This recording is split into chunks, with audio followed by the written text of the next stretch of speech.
On a la chance d'avoir Madame Massot. On a bien failli pas vous avoir.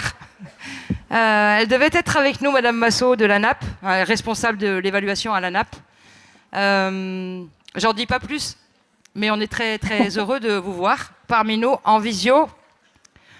Avant de commencer avec la restitution des travaux menés par l'ANAP sur le travail des PCO, je redonne une petite indication sur la logistique de cet après-midi. On démarre à 14, on est pas mal. Donc merci déjà pour ça. On fait une pause à 15h30, on reprend à 16, et à 17h, on aura la chance d'avoir une conclusion par Étienne Pau qui arrive. Madame Massot, on va faire un essai son en espérant que tout fonctionne bien. Et je vous donne la parole. Vous avez 20 minutes, grand max. Ça marche, merci beaucoup. Est-ce que tout le monde m'entend bien? On vous entend. Super. Merci beaucoup. Et effectivement, je suis navrée de ne pas pouvoir être parmi vous aujourd'hui. J'avais prévu de venir et j'ai eu un petit accident de vélo. C'est pas très grave, mais je suis en difficulté pour bouger quand même. Donc, je n'ai pas pu me joindre à vous et entendre tout ce que vous avez pu, ce sur quoi vous avez pu échanger ce matin et cet après-midi. Bon, voilà, par chance, on peut quand même organiser la vidéo. Donc comme ça a été dit, je vous propose de vous présenter les conclusions de l'évaluation. Alors, je projette, je vous laisse me dire si vous voyez correctement, parce que je vois plus mon écran de mon côté. Oui, j'ai l'impression que ça Là, fonctionne. c'est parfait. Super. Juste très rapidement, mais comme vous m'avez dit 20 minutes grand maximum, je dis juste quelques mots très rapides sur l'ANAP pour ceux qui ne connaîtraient pas bien notre agence. Vous redire que donc l'ANAP, c'est l'Agence nationale de la performance sanitaire et médico-sociale. C'est une agence publique d'expertise et de conseil auprès des professionnels, qui est composée de professionnels et qui a vraiment un rôle d'accompagnement, de soutien, d'outillage des professionnels. On a aussi un rôle évidemment de conseil auprès de l'administration centrale, auprès des fédérations du secteur qui sont au sein de notre conseil d'administration. Donc on est vraiment une agence voilà, au service de l'écosystème. On travaille, enfin, l'ANAP travaille sur 6 thématiques d'expertise qui sont les différents volets de la performance, les ressources humaines, le financement, les aspects, je dis le financement, mais économie, ingénierie financière, les aspects logistique, achat, développement durable, le numérique. Et puis, on a 2 pôles plus relatifs à nos parcours, au parcours et aux prises en charge, un pôle sanitaire, un pôle médico-social. Et dans le pôle médico-social, on s'intéresse au champ du handicap et au champ du vieillissement des personnes âgées.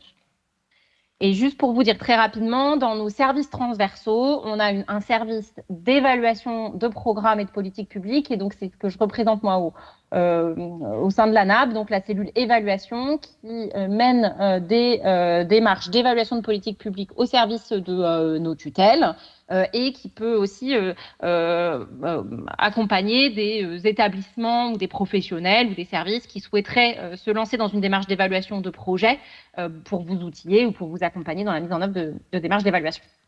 Je fais ma petite pub au passage. Et autre petit point de publicité au passage, l'ANAP, c'est 100 collaborateurs, mais c'est aussi un réseau d'experts qui nous accompagnent pour venir réaliser un certain nombre de missions pour le compte de l'ANAP à travers des missions ponctuelles. On a 700 membres externes, membres du réseau, donc qui sont des professionnels qui sont en poste dans des établissements, dans des services, dans des dispositifs et qui nous accompagnent ou qui nous rejoignent ponctuellement pour un certain nombre de missions. Donc, si ça vous intéresse de devenir membre du réseau de l'ANAP pour venir conseiller d'autres services professionnels, et ben, vous êtes les bienvenus pour venir rejoindre notre équipe. J'en viens sur la mission que nous a confiée la DITND pour vous dire que cette mission, on l'a réalisée de manière conjointe en mêlant nos 2 expertises ANAP, l'expertise, donc plutôt évaluation, ce que je représente, et puis l'expertise sur les parcours sanitaires médico-sociaux, Sloan Talem. Un certain nombre d'entre vous, vous nous avez vus en vidéo dans les échanges, donc soit Sloan, soit moi, soit toutes les 2. Donc c'est bien cette double compétence qu'on a mobilisée pour l'évaluation. Allez, j'en viens sur le fond de notre sujet. Je vais passer peut-être un peu rapidement sur les points clés. Un petit point d'introduction qui n'est pas neutre de ce que nous, on peut voir par rapport à cette politique publique sur les PCO, par rapport à ce qu'on peut voir dans d'autres sujets. Se dire, bon, un petit point de contexte, je ne vous le rappelle pas parce que vous l'avez bien en tête. Se dire que la particularité, c'est que l'activité des PCO, elle est suivie au titre ou elle était suivie en tout cas au titre des politiques prioritaires du gouvernement. Ça veut dire qu'en termes de suivi d'indicateurs, on est sur des choses assez fines et vous en êtes bien conscient puisque c'est les données que vous remontez annuellement qui servent à nourrir ce suivi des politiques prioritaires du gouvernement. Ça, c'est pas neutre dans la particularité de la politique publique PCO par rapport à d'autres politiques publiques. Un objectif de faciliter et accélérer l'accès à des prises en charge en amont de la pose d'un diagnostic de TND et de la reconnaissance des droits à la compensation par la MDPH. Et pour cela, 3 missions: structurer et coordonner les interventions de professionnels de santé, accompagner la pose de diagnostic et financer les consultations de bilan de suivi au service de ces 2 premiers points, évidemment. Le contexte de la demande, c'est le constat d'une difficulté persistante vis-à-vis de l'atteinte des objectifs et donc la demande de la DITND auprès de l'ANAP de réaliser un travail d'évaluation qui porte sur les modalités organisationnelles des PCO. Donc, on retravaille sur ces objectifs et ces manières de faire. Donc, 3 grands objectifs. L'objectif de repérage précoce, donc permettre une intervention précoce pour limiter le surhandicap. Le sujet de l'accélération, donc coordonner le parcours, accélérer la pose du diagnostic. Et le moyen pour ça, le financement des prises en charge libérales dans une volonté de solvabiliser ces prises en charge. Et puis derrière, les indicateurs qui sont suivis au titre de la politique nationale. Donc la commande de la DITND, elle poursuit 3 objectifs. Analyser les organisations des PCO pour comprendre pourquoi il y a des différences de pratiques, identifier les pratiques qui sont les plus favorables, celles qui permettent d'atteindre le mieux les objectifs, et puis celles qui sont plus défavorables, et puis proposer des modalités organisationnelles efficaces et harmonisées. Je passe très vite sur la méthode et sur le calendrier, juste pour vous dire qu'on a rencontré, donc on a utilisé les données que vous remontez d'un point de vue quantitatif, les données de janvier-février 2025, pour sortir un certain nombre de choses. Et puis principalement, notre étude, elle s'est basée sur des rencontres avec des PCO, donc 21 entretiens, mais avec des PCO qui sont parfois 0,6, parfois 7,12 et parfois 0,12. Donc au total, ça fait un peu plus de PCO que ça à proprement parler. On a rendu nos travaux et on est en train de finaliser le dernier point là sur les outils de pilotage, donc qui serait le dernier objectif de notre mission, de produire des outils. On est en train de finaliser ces outils-là. Qu'est-ce qu'on peut retenir de nos travaux? D'abord sur le premier objectif, agir précocement, il faut le souligner, c'est important de se dire que sur la cible qui est fixée donc pour les 0,6, on a 105 920 enfants de moins de 7 ans, donc de 0,6, adressés à une PCO en décembre 2024. C'est au global une cible nationale qui est quasiment atteinte du point de vue du nombre d'enfants. 93% des enfants qui étaient l'objectif d'atteinte du nombre d'enfants adressés à une PCO est atteint à 93% pour l'objectif décembre 2024. Comme je l'ai dit, on peut se féliciter à la fois sur cette politique publique qu'il existe une cible, c'est pas toujours le cas, et puis de son niveau d'atteinte qui est quand même assez élevé. L'existence d'une cible, à se dire quand même, celle-ci, on peut se questionner sur la juste cible. Ça, c'est compliqué de savoir si le nombre d'enfants qu'on cherche à atteindre, est-ce que c'est la bonne cible ou pas. D'abord parce que on a une prévalence qui n'est pas très bien connue,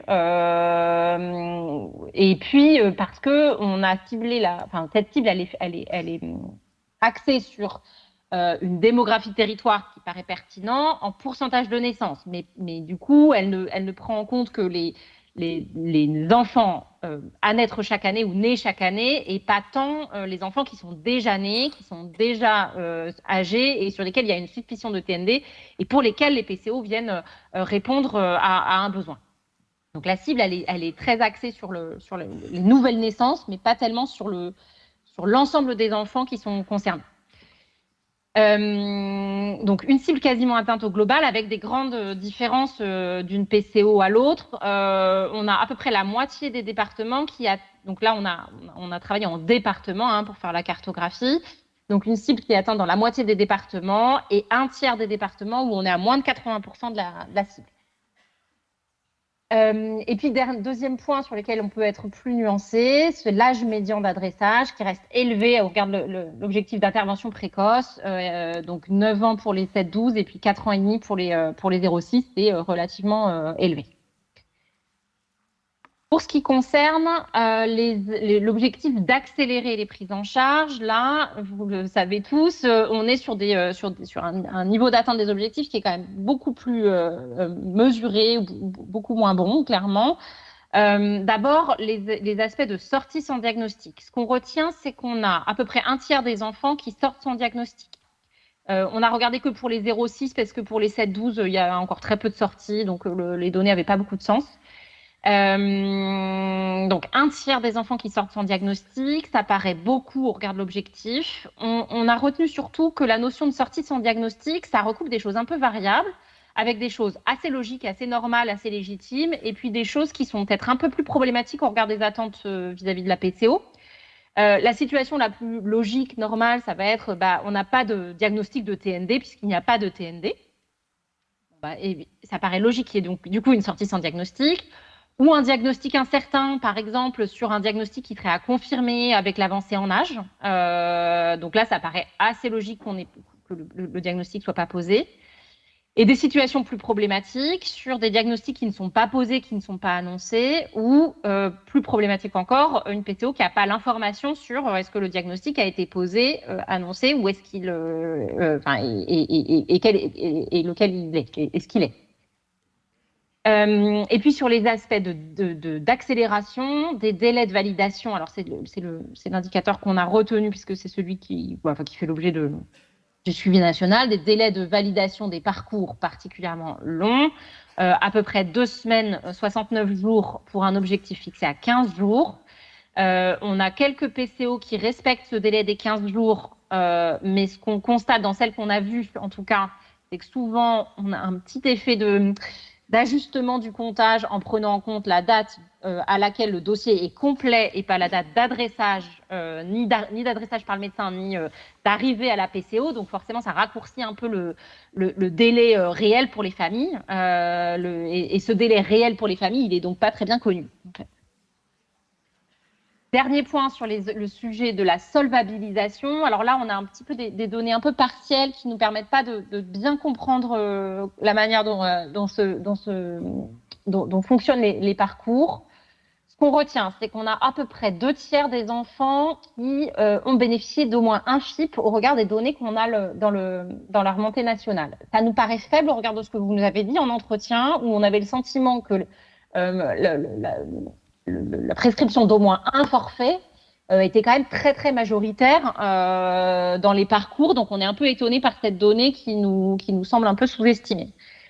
Parce que même quand il y a un adressage en structure de second recours, plutôt qu'en libéral, souvent on nous a dit que ça se cumulait avec un forfait en libéral, un peu en attendant ou à défaut. Donc en réalité, on a soit beaucoup de parcours libéraux, soit des parcours mixtes. En tout cas, c'est ce que vous nous avez dit dans les entretiens, donc on est un peu étonné de la divergence de données quanti et les données quali.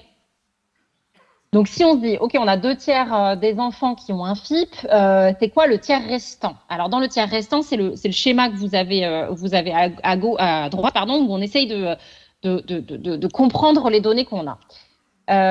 Si on prend le total de nos enfants, donc au total pour les 0-12, on a 123 000 enfants qui ont été adressés à une PCO. Dans ces 123 000 enfants, il y a ceux qui ont un dossier complet. Bon, déjà, on en perturbe un petit peu. On ne sait pas exactement quelle proportion. Et puis, ceux qui ont un parcours validé. Ces 2 définitions, c'est les enfants en file d'attente. Donc, ça fait à peu près 13 000 enfants qui sont en file d'attente au 31 décembre 2024. Une fois qu'ils sont arrivés donc avec un parcours validé, ils vont soit en parcours libéral, soit en parcours mixte, soit en structure, soit ils sont sortis sans avoir un parcours.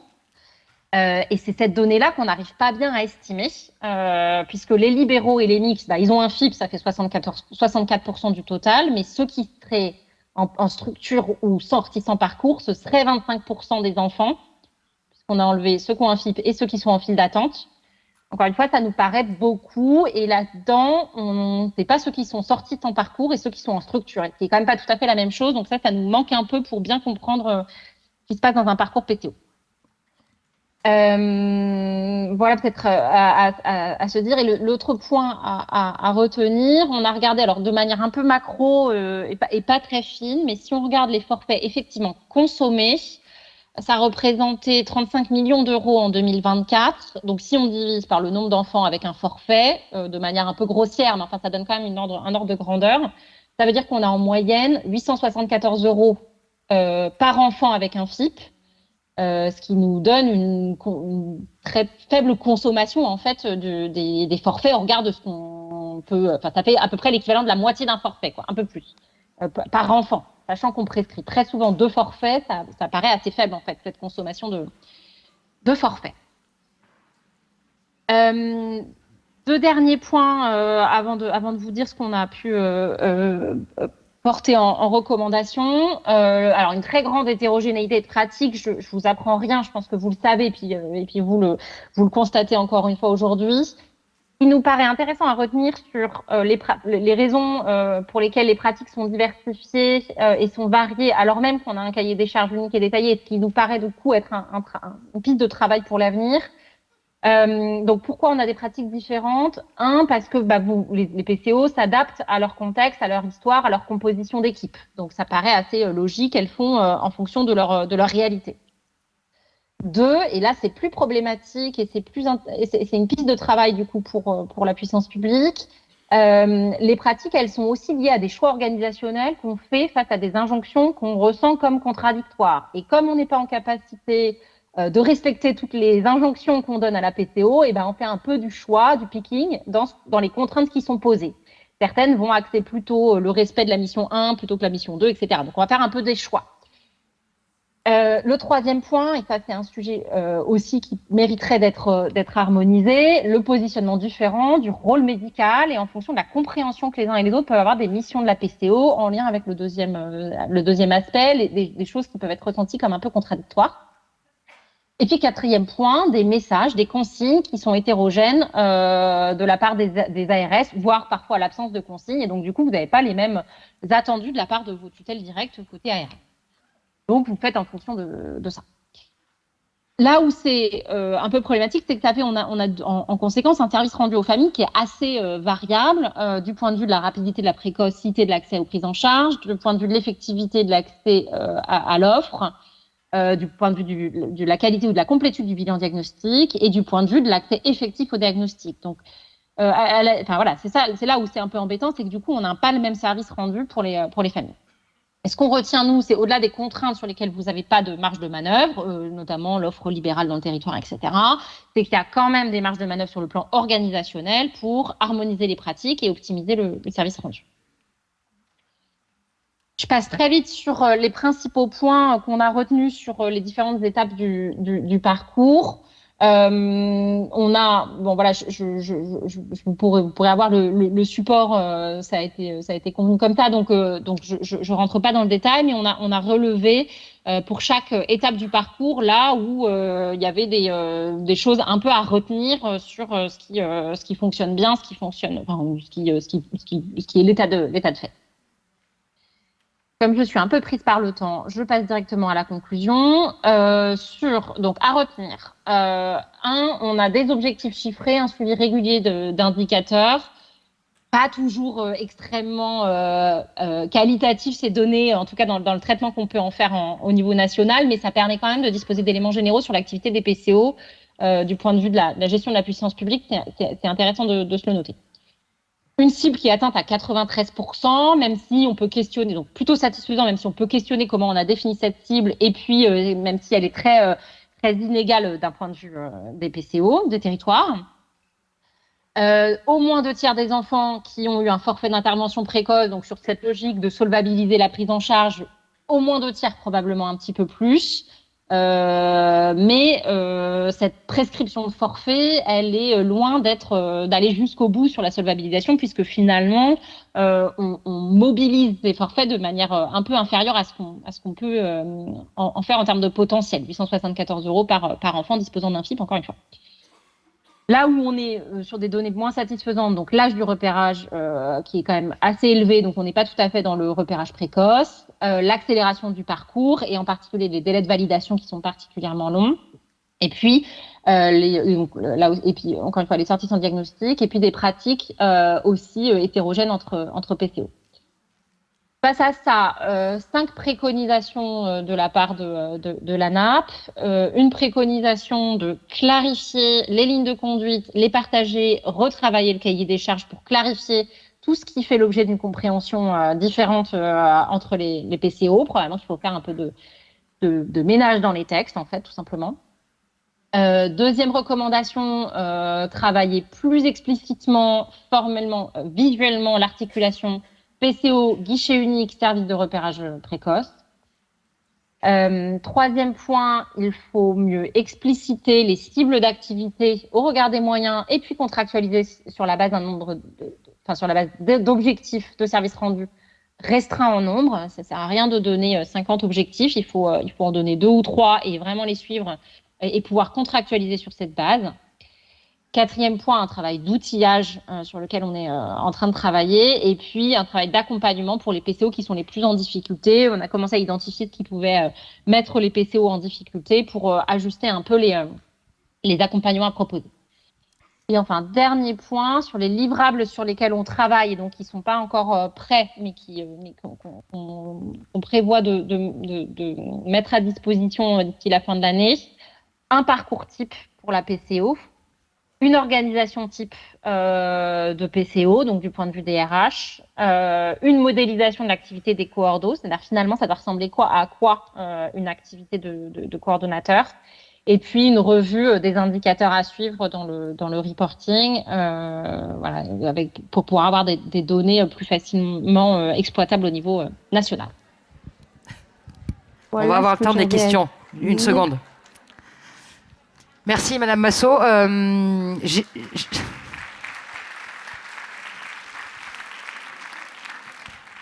Donc vous êtes applaudi, je ne sais pas si vous l'entendez. Non, j'entends pas. Mais vous avez été applaudi par la salle. En tout cas, vos conclusions. On a la place pour 2 questions. 3 si les questions sont vraiment carrées. Est-ce qu'il y a des questions à poser à Madame Massot sur ce rapport dense, mais précis de l'ANAP sur le fonctionnement des PCO? Oui, je vois. Il n'y a pas de micro-salle? Si.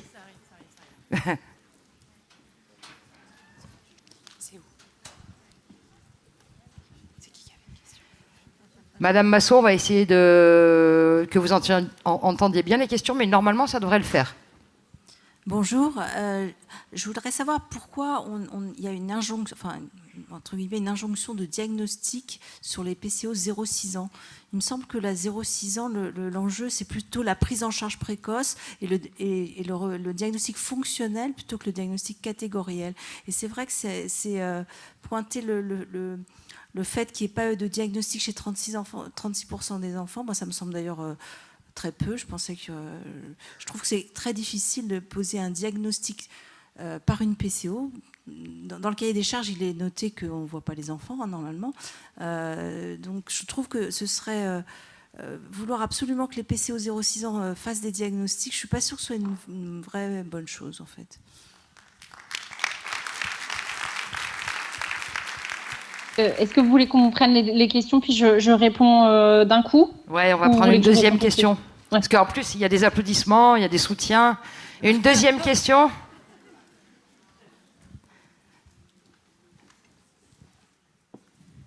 Essayez de vous présenter quand vous posez la question. Oui, merci. Je suis médecin en PCO des Hautes-Alpes, 05. Je voulais savoir ce que c'était cette articulation, guichet unique, PCO, service de repérage. Alors, Madame Massot, je vais vous simplifier le travail. Parce que les personnes qui viennent derrière vous, du coup, il faut qu'elles se préparent. La PCO de Metz va présenter un fonctionnement un peu particulier sur une porte d'entrée unique, avec ce questionnement aussi autour du portail unique. Je vous laisse donc répondre à la première question. Ça marche.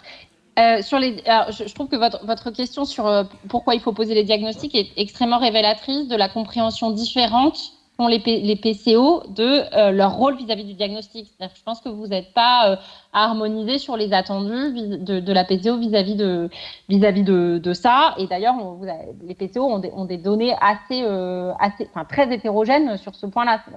Qu'il y a des PCO pour lesquels tous les enfants sortent de la PCO avec un diagnostic posé. Alors, peut-être qu'il est fonctionnel ou catégoriel, mais en tout cas, il y a un diagnostic qui est posé. Donc, voilà, ça révèle, à mon sens, la différence de compréhension qu'ont les uns et les autres de ce qui relève des missions de la PCO. L'enjeu, il me semble, c'est que la pose d'un diagnostic facilite derrière l'accès à la compensation du point de vue du dossier MDPH. Donc, c'est quand même pas neutre de disposer de ces éléments-là. Oui, voilà. Et du coup, je réponds pas sur effectivement les aspects guichet unique, plateforme territoriale, ouais. Service, voilà. Bien, Madame Massot, je vous remercie. C'était dense. Ça a généré quelques réactions parce qu'effectivement, il y a de l'hétérogénéité dans nos fonctionnements, dans nos compréhensions aussi des objectifs et missions des PCO. Ça le révèle. Alors, vous savez, je ne suis pas médecin, mais je vais le faire. Je vais tenter l'exercice. On a eu typiquement aujourd'hui l'interrogation sur le diagnostic catégoriel ou fonctionnel, parce qu'on ne prend jamais le temps vraiment de les définir finalement. Je crois qu'on aura besoin d'en reparler ensemble entre PCO de ce qui est attendu, mais pour le coup, lorsqu'on a un diagnostic fonctionnel qui est plutôt précis, on peut prétendre à demander des aides aussi. Donc, bien sûr, catégoriel, oui, mais fonctionnel aussi. Madame Massot, je vous remercie. On va couper la liaison, je suis presque impolie. Je la coupe comme ça et j'appelle la PCO Moselle à nous rejoindre. Merci à vous. Merci beaucoup, bonne journée.